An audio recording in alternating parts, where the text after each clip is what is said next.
In this video, I'm going to be talking about my experiences during Kitch's 24-hour live stream while driving back to Wales in the Dacia Jogger that we will be reviewing on the Hubnut channel. It's an interesting car, but I discovered it's not a very nice car to sleep in.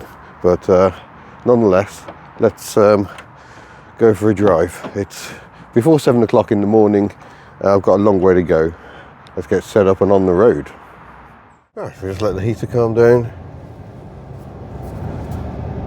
and away we go. But I don't know how, actually it's going to go really dark quite quickly. At the moment there's lots of lighting, but as I go past this light it's probably going to go a bit dark, so I may have to get back to you later in this trip once we actually have some ambient light. It's currently 8 minutes to 7 in the morning. And I'm going to have to squeeze past the Vauxhall Corsa somehow.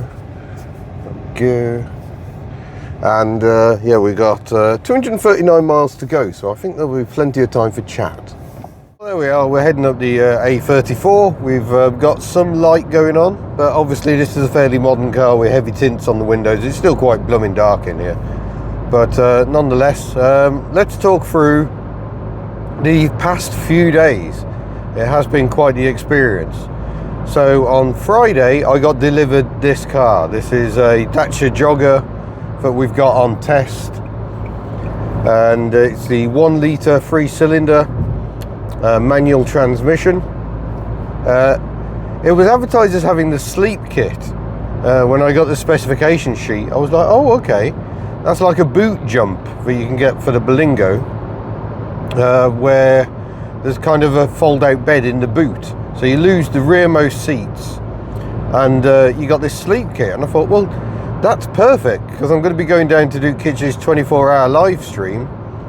I'll be able to keep in the car, save money on a hotel, because if you're doing a 24-hour live stream, paying for a hotel is a bit of a waste of money because you won't be in it.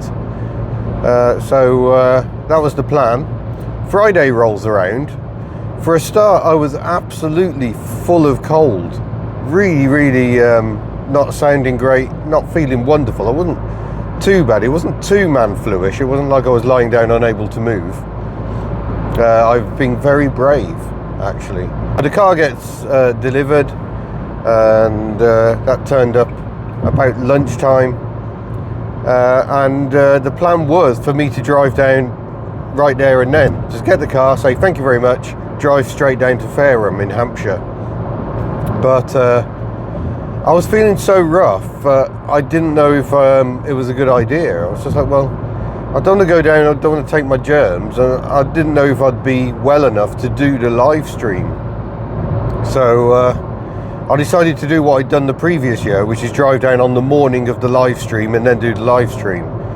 So I had the Friday at home. We did about 80 miles in the Dacia, just razzing around locally. We had to take little Miss Hubnut for her driving theory test, which she passed, first attempt. Very proud, she did very well. And now she can book in her final test. Still got quite a lot of learning to do, mind you, but get the date booked in. So that's the plan there, and youth club and various things, quite a bit of razzing around. And then on Saturday I drove down to Hampshire.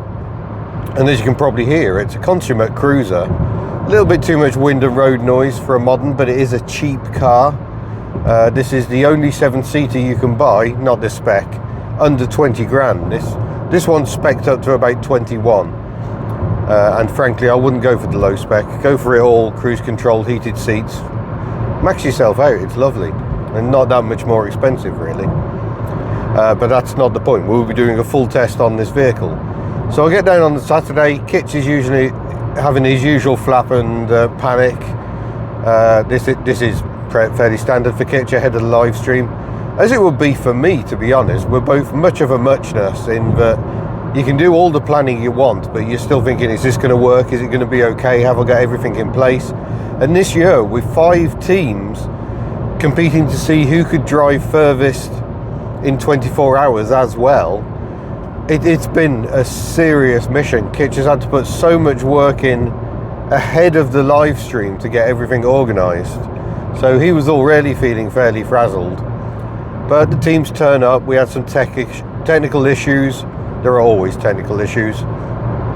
But we get the stream started, we wave away the cars, and we think, okay, this is good. We settle down, the teams start sending in their spots and challenges, and start heading off in very different directions. We had 3 teams that all made a run for the Channel Tunnel, which was ironic because one of our presenters drives that train. Yeah, that was good fun. We were thinking, well, are they all going to the same place? Turns out they were. They all went to Germany. And 2 teams stayed in the UK. One of those, very sensibly, was Matt Furious in a BYD Seal electric car. And I have to say kudos to Matt. Matt he knows the world of EVs and long journeys. He's had similar frustrations to all of us when it comes to EVs. But he blagged this car from BYD and went for it, and added a really interesting element to the live stream. And in the end, he ended up covering a very similar distance to Steph, iDriver Classic. She also stayed in the UK. Her team, which included James from Practical Classics, amusingly, they both went almost up to Scotland. Matt went up as far as T-Bay Services on the M6 up near Carlisle, and sorry, just having to pay attention and do a lane change. Steph went up the other way. They went up almost to the Scottish border on the east side, but there were various challenges they had to do. One of the challenges was try to get your car with a pig, and Steph's team actually managed to do that.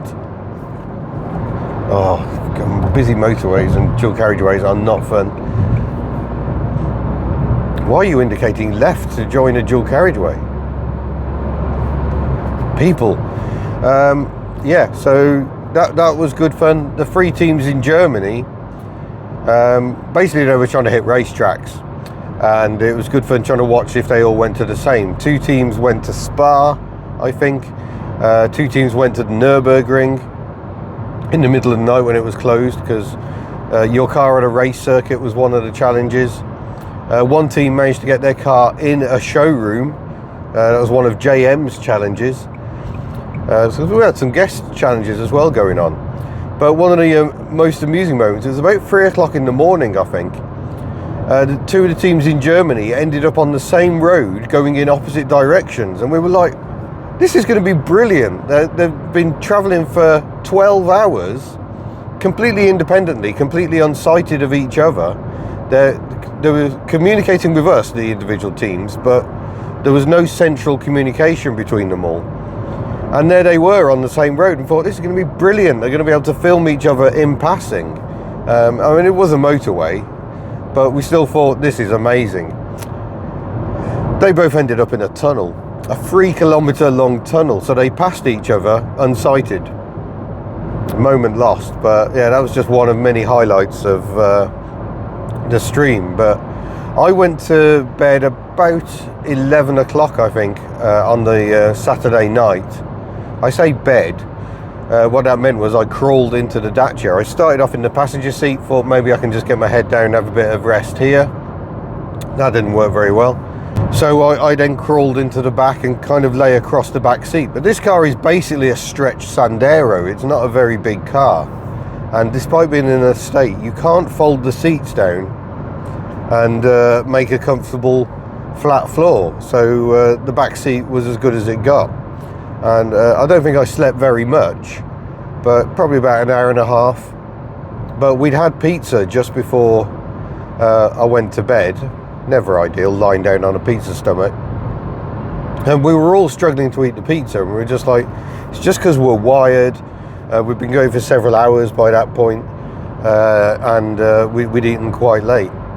But no, we think something must have been off with the pizzas, because myself, Kitch, and Mrs. Kitch, who was doing amazing work behind the scenes, very happy to stay off camera, is Mrs. Kitch, but my days, she put some effort in, because we had this huge stream of admin going on. So Ashley, who was also behind the scenes, and Mrs. Kitch were dealing with all this information pouring in as teams completed challenges, and the data of where they are and trying to show it on a map. They did amazing work, whilst me and Kitch were trying to present despite feeling ever more sick. And I woke up feeling really quite rough, trying to work out what to do, and in the end I took an Imodium, which did make me feel a lot better, because I was feeling very unwell prior to that. We gave one to Kitch, and then we packed Kitch off to have a lie down in the C6 and try and get some shut-eye, because he was looking very rough as well. It was getting to the stage before he took the Imodium that he was thinking of cancelling the live stream altogether and just giving up. He's just like, I can't do it. So me and Steve, 16 Valver YT channel, I think he is on YouTube, ended up just grinding it out and just trying to keep the stream going, keep the information flowing, keep people engaged, try and encourage them to donate to Sophie's Legacy, because Charlotte, Sophie's mum, had come in the night before, done an amazing stint talking about what the charity does, which is good, because the rest of us are quite rubbish at relaying just how good this charity is. So yeah, we just about managed to keep it together and keep things going, because we couldn't cancel it. We had 5 teams battling to drive as far as possible. They were doing heroic things as well. There's no mean feat. The cars were mostly keeping going. We had 2 mechanical issues, both hose related. The Mercedes at one point blew off a coolant pipe in a tunnel, and they were on a call to us at the time, and it's just like, we've got a warning light, we've got to stop, and they cancelled, and we're like, oh my god, what's going on? Thankfully a very kind German man stopped and gave them some water, so they were able to get the hose back on, refill the cooling system. No harm done. That car carried on and actually carried, we think, it's provisional because we were having to double check, we've had issues with the data, we think they covered the most miles at about 1,200 miles.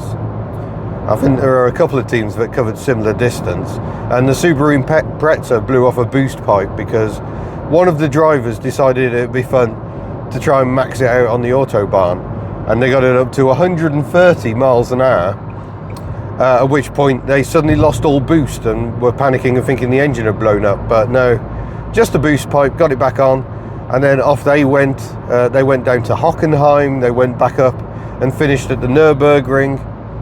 Amazing. I don't think anyone predicted the Subaru would do that well. It had been modified, and Subarus being Subarus, you were just like, something could go very wrong here. But it didn't. It made it to the end. And yeah, it was the last hour was quite panicked. All the teams were trying to bank their miles, trying to bank their photos. So again, the admin teams were working flat out trying to get everything up to date. So at this point in time, we don't actually know who's won the challenge. Kitch has still got more work to do, and Kitch is putting his business on hold for this. Mrs. Kitch was putting her university work on hold for this. People have invested so much, and you think all the teams that finished in Germany, like, yay, the challenge is over.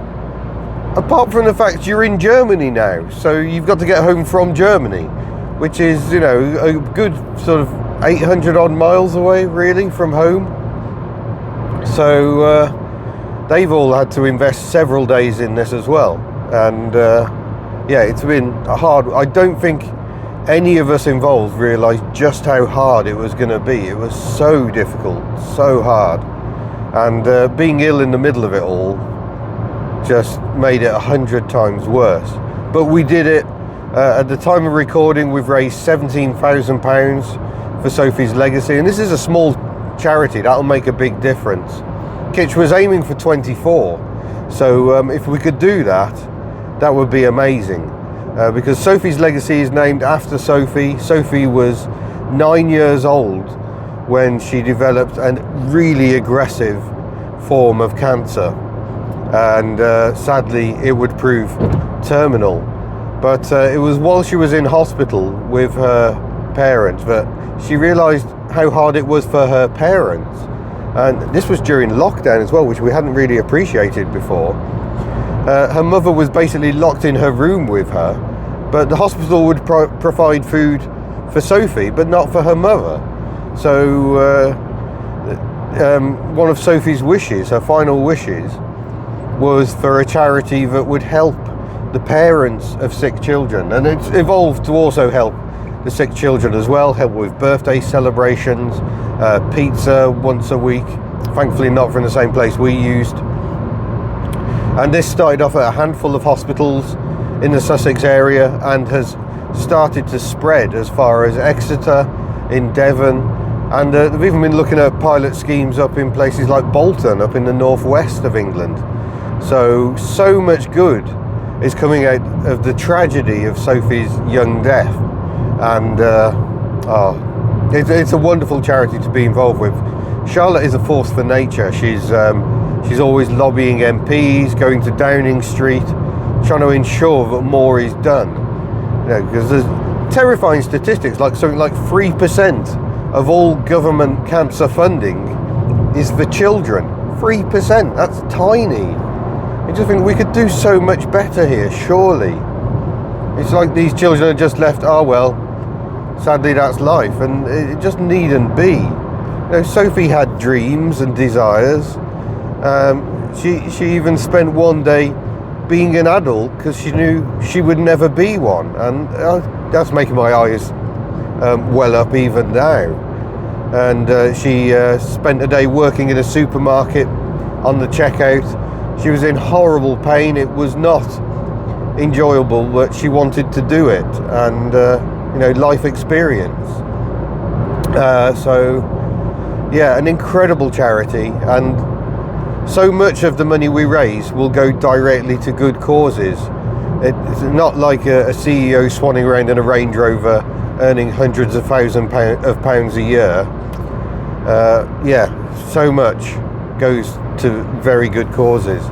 So that's why we did it. That's why we've put ourselves through the ringer. That's why I've still got 194 miles to drive home, because we want to be involved, and so many of us get involved with the live stream. I could have just got some friends and gone off in a car and done the mileage, but we know so much needs to happen to make the live stream happen. So our primary goal is to support Kitch, because Kitch can't do it all on his own. It's just impossible. So I need to give a big shout out to fellow co-host Steve, 16 Valver, did amazing work, stepped in when we needed him to, because again, it wouldn't have been good if it was just me on my own. Having Steve to bounce off made it so much the better. And he went right through, didn't sleep at all. What the hell is this car doing? Weaving all over the bloody road. A French car. Monsieur, pay attention. Oh, it's actually an old French lady who I think is on her phone, weaving all over the bloody road. Crazy. So who else have we got in HQ? Ashley and Nat, Mrs. Kitch. Without them, it would not have worked at all. They were constantly keeping an eye on what the teams were doing and logging everything, working really, really hard. Yeah, amazing work from them as well. We've got some very special guests involved as well. It was a bit low tech, but we managed to make it work. We had UK Barn Finds came on.